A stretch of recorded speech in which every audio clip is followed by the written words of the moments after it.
Bwana, kwa vipi mwanahabari 254 TV, hujambo na karibu kwenye makala hizi. Bado tunaendelea kudadavua hiyo ishu nzima ya jamaa fulani ambaye anaaminika ni raia wa Russia ambaye alifika nchini Kenya na kuchukua video tofauti kwa kutumia kamera fiche.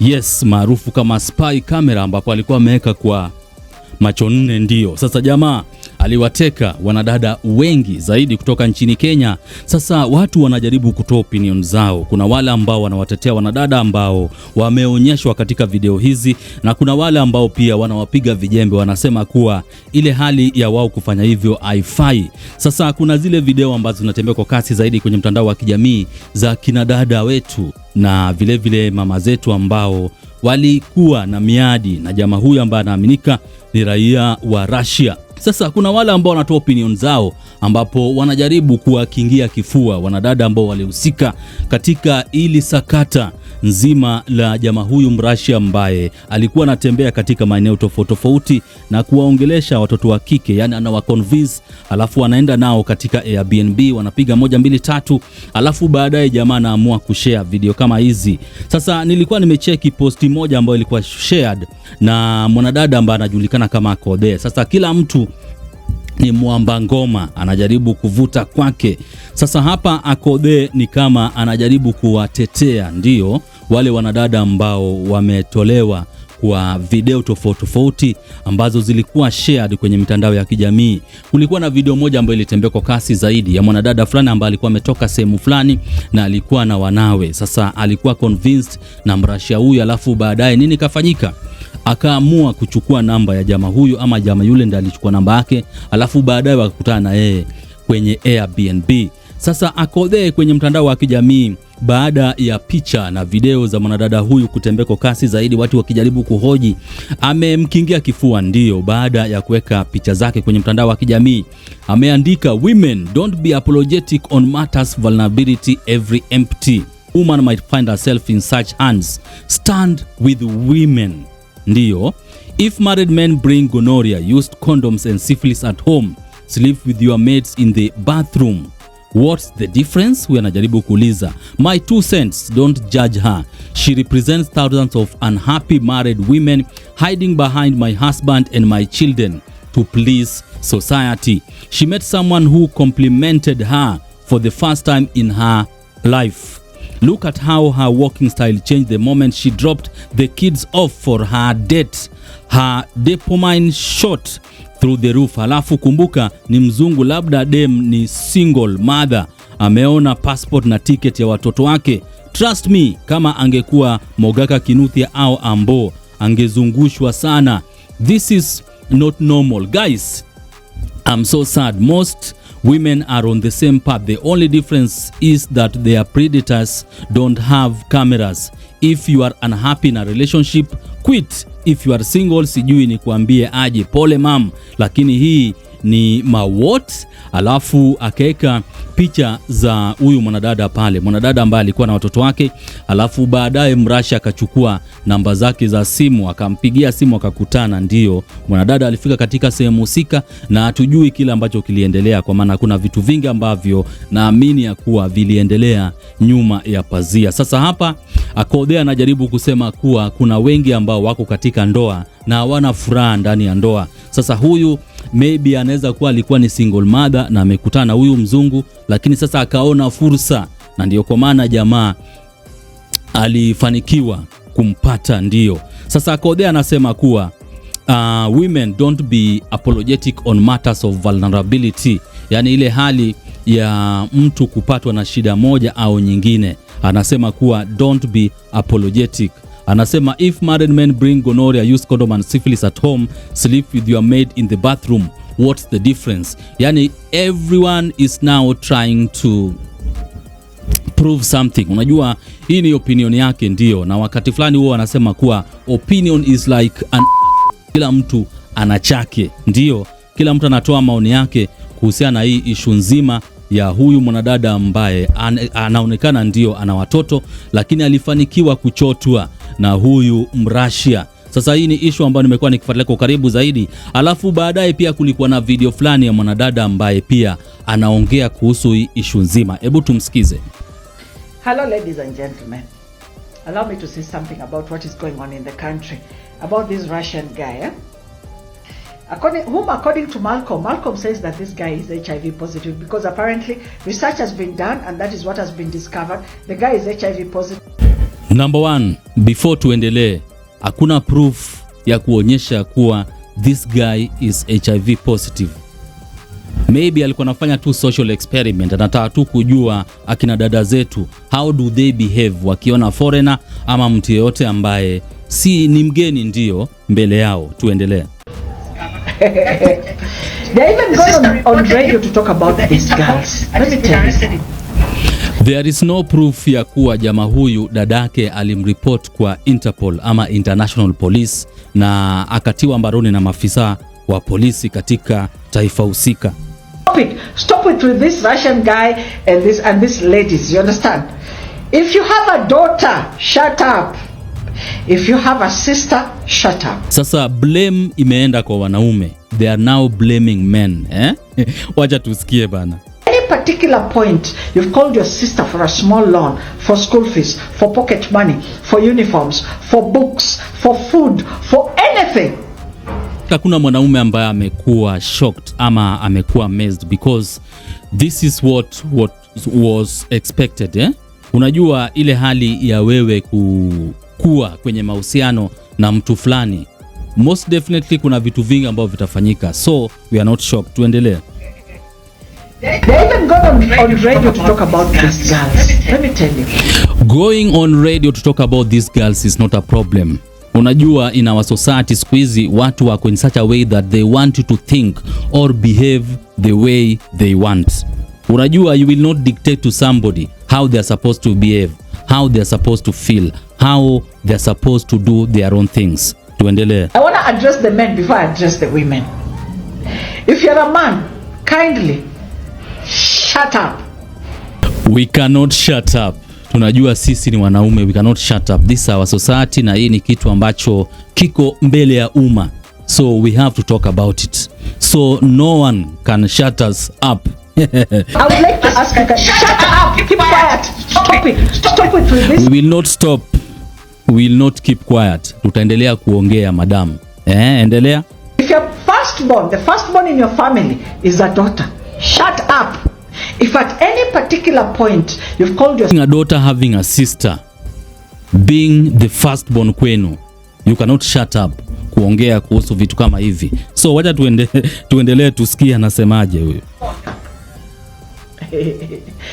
If your sister holds your family, your mother is sick, your mother is old, there is no house, I don't know, she has no clothes, your father is a drunkard, your mother is just a laborer, or she's sick, she cannot work, your sister has stepped up, shut up. You understand? If you're a man that has frustrated orphans out here, shut up and wait for God to deal with you. Because you see these girls, you see this thing they're doing, this is survival. This is survival, and this is what this city is. That is what Nairobi is all about. Survival. And these girls have got no any other way. Because believe you me, without connections in this country, what do you have? You get a job, who will employ you? You understand? Unajua sasa hiyo tunaita gaslighting. Anatumia religion to gaslight people. Tuendelee bana. There is a married woman, there are several married women in that story. Sema this is survival. Yani kile ambacho hao wanadada walikuwa wanafanya ni survival. Unajua there is nothing that can justify umalaya or the agenda this woman is trying to push. Nothing whatsoever. God. If they are orphans, they are struggling because there are brothers in that family who could not. Anasema kuwa Nairobi is all about survival. Ile hali ya watu kuuza miili yao. Yes. Anaongea kuhusu umalaya na vitu kama hivyo. Sasa yeye anasema kuwa we should shut the fuck up, And these girls, I don't know everything. Men, kindly, men. These girls have no any other way ya kusurvive. The only way ya kusurvive ni kuuza miili yao kwa wageni ndio, na any willing buyer or willing bidder ndio atapata kitu kama hicho. Because of this story, men are beginning to act in this country like they have zero responsibility. If your boss is a... I have a question. Nataka kumuuliza huyu mwanadada. Nani alimwambia kuwa all the ladies ambao walitangamana na huyu Mrussia hawana kazi? All the ladies ambao walitangamana na huyu Mrussia walikuwa nataka pesa. He's paying you at the end of the month. Shut up. If you know you have a wife, shut up. Because apparently there is a married woman. There are several married women in that story. Where were you? Are you a provider? Are you a priest? Are you really leading your family? These are the questions men should be asking themselves. Bado naendelea. Hakuna chochote ambacho kinaweza tumika kujustify umalaya. Yes, tuendelee. Men should be very sad in this country today. Why? Because they have failed God. If they are orphans, they are struggling because there are brothers in that family who could not take care of them. These women that are surviving to feed their children, somebody impregnated them. So where are these men that impregnated them, that have absconded their duties as fathers? You understand? Widows, orphans, I don't know, everything. Men, kindly, men, you are in every step of this story. You are in the middle of this mess. When you keep on saying, oh, Nairobi ni chafu, nani anachafua? Nani anachafua? Is it not both men and women? So now because of this story, men are beginning to act in this country like they have zero responsibility. And the saddest thing is to see men on radio like Spice FM. I've seen 2 gentlemen on Spice FM. They're probably in their 40s. I believe they have daughters. You should not be talking. Just keep quiet. I tell you, if you're a parent, keep quiet. Let me tell you something. Being an African child is not easy.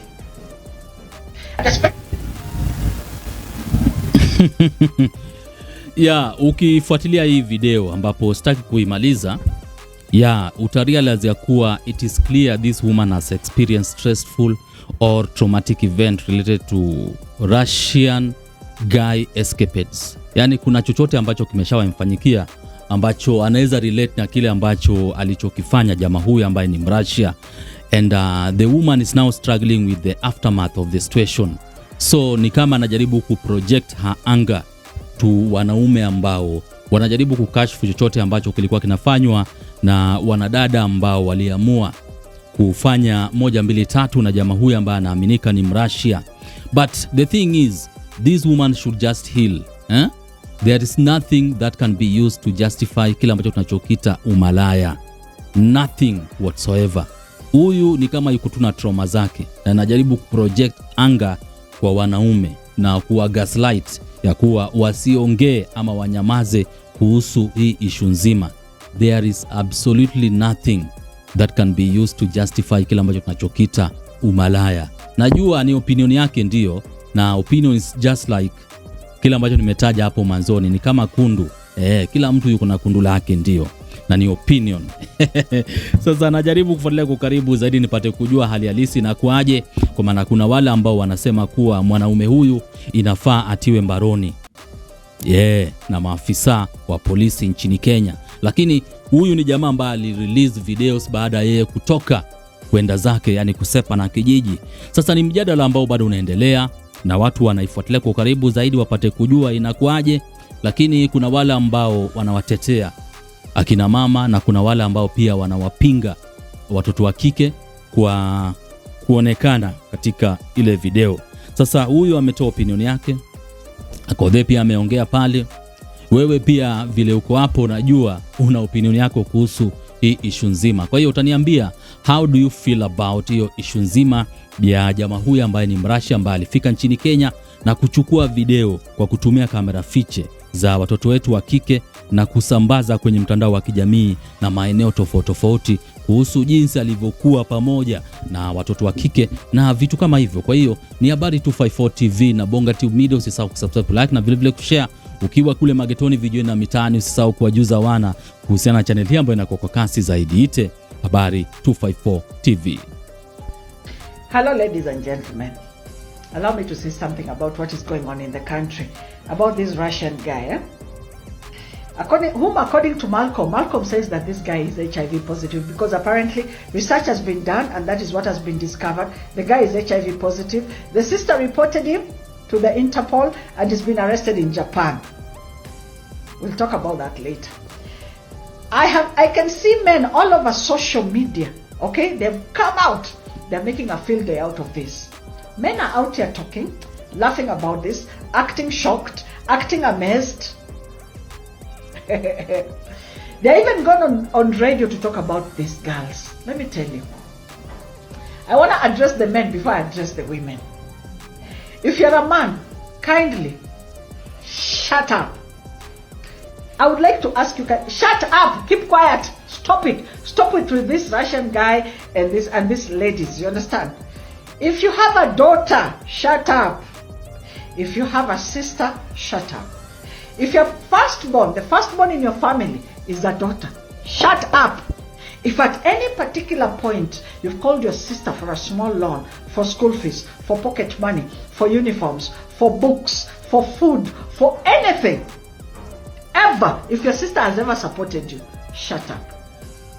If your sister holds your family, your mother is sick, your mother is old, there is no house, I don't know, she has no clothes, your father is a drunkard, your mother is just a laborer, or she's sick, she cannot work, your sister has stepped up, shut up. You understand? If you're a man that has frustrated orphans out here, shut up and wait for God to deal with you.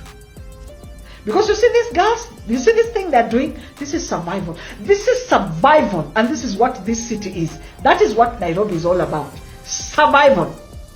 And these girls have got no any other way. Because believe you me, without connections in this country, what do you have? You get a job, who will employ you? You understand? If your boss is a woman, she is paying you at the end of the month, shut up. If you know you have a wife, shut up. Because apparently there is a married woman, there are several married women in that story. Where were you?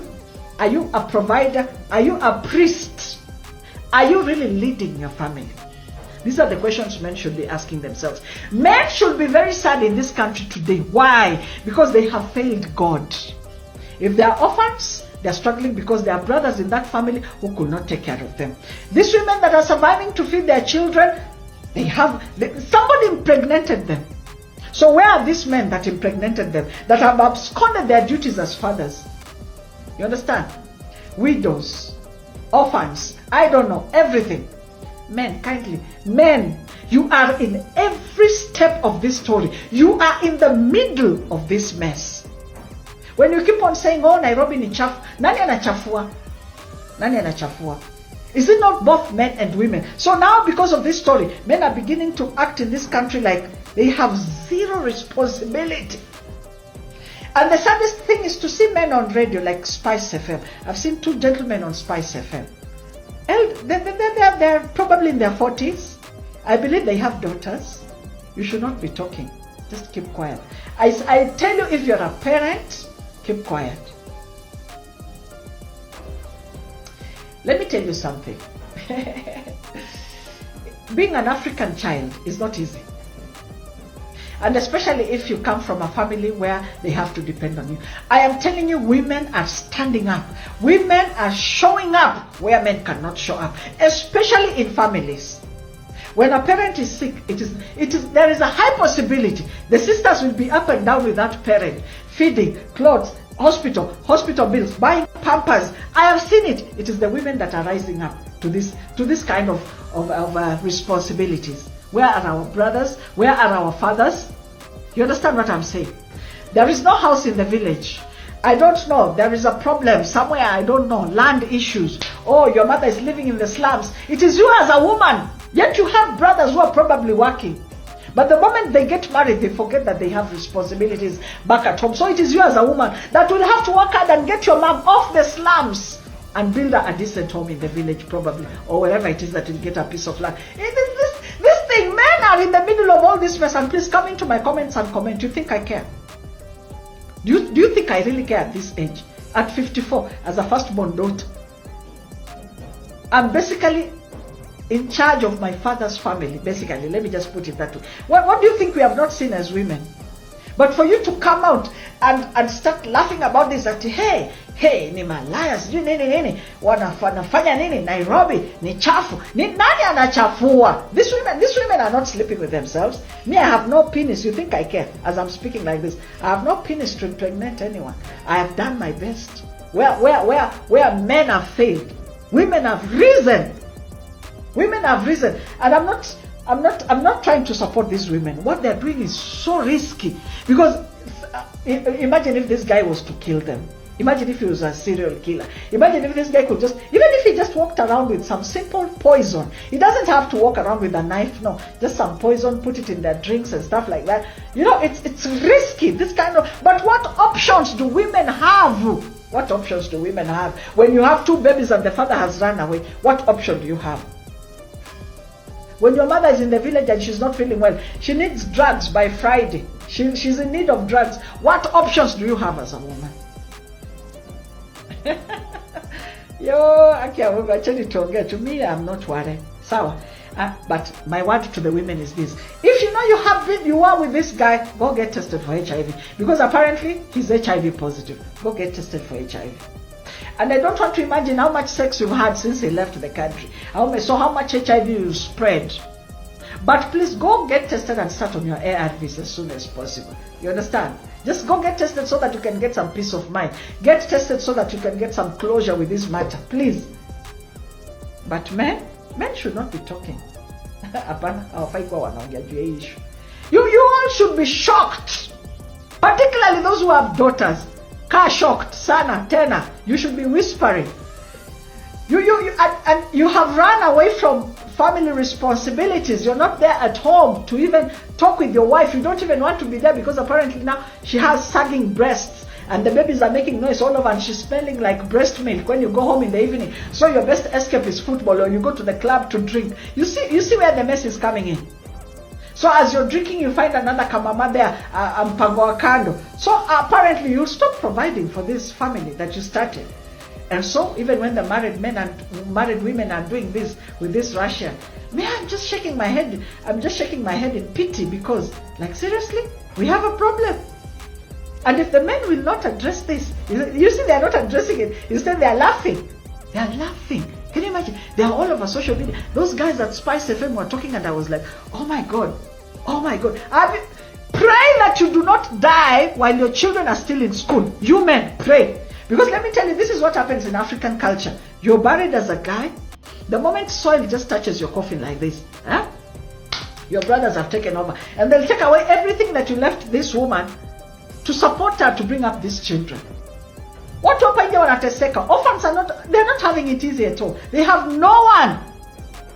I'm speaking from experience. I had no one except my father's friend. If it was not for my daddy's buddy to hold me like this and show me what to do and where to go get a job, I'm telling you, then again, wacha tuachie tu hapo, because it's not easy as an orphan. Wachaneni na wanawake. This thing is very sad. What we should be doing is urging them to go get tested, urging girls not to come to the city. The other issue in hii pressure ya kuja tao, everybody is now in town. Even they have, kila mtu sasa amekuja tao, anataka double door fridge, anataka sijui 6 burner cooker. Everybody wants to live in an apartment. Everybody wants to drive. So the question is, na pesa utatoa wapi? So pesa inatoka wapi? You have 3 kids, you're in the city, you have to feed them. You want to live an apartment, pay that apartment. Hauna job, hauna business, itakuaje? Hiki hata sio ya kuchekelea. If you're laughing at yourself. You fala, unacheka nini? Hii sio kitu ya kucheka. Hili kitu kwanza ni sad sana. Na hiyo HIV yenye mnacheka hivyo, huenda hata ikawa imekupitia wewe, if you're reckless, if you have reckless sex in this town.